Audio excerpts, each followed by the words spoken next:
Giovanni Principe. Sì, ci ha portato un brano scritto da Antonio Cessari. Esatto, è cantante e chitarrista, però il brano è di Antonio Cessari, grande autore, che è O mare a sera. Ah, Giovanni Principe.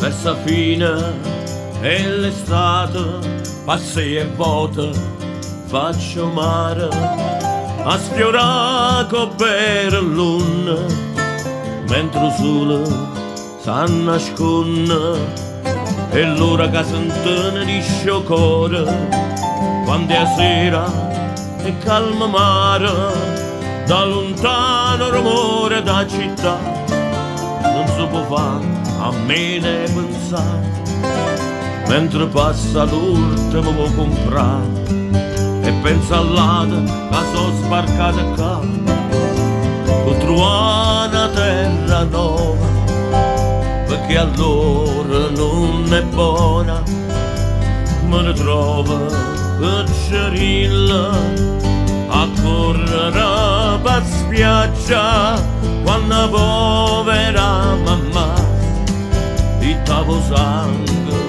per chiamare, ma ricorda chi l'amica che non son che mai tornata, quando è mamma pure allora l'hanno con lacrime chiamata.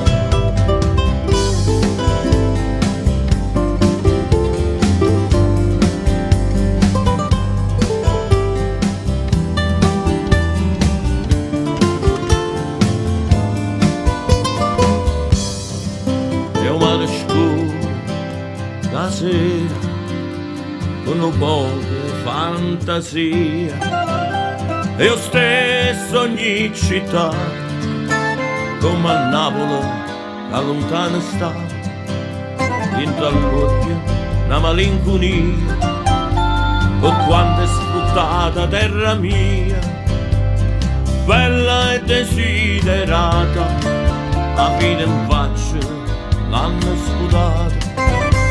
È vero, pure tutta gente, un tratto di incapita, e non ha già fatto niente per curarla una ferita.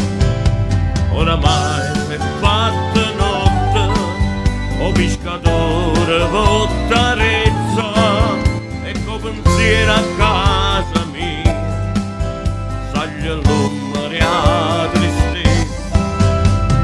Prima panettiera rave e porta e sento l'odore del bagnotto fresco, io segnalo che nottata sta passando, non voglio ora scena a faticare.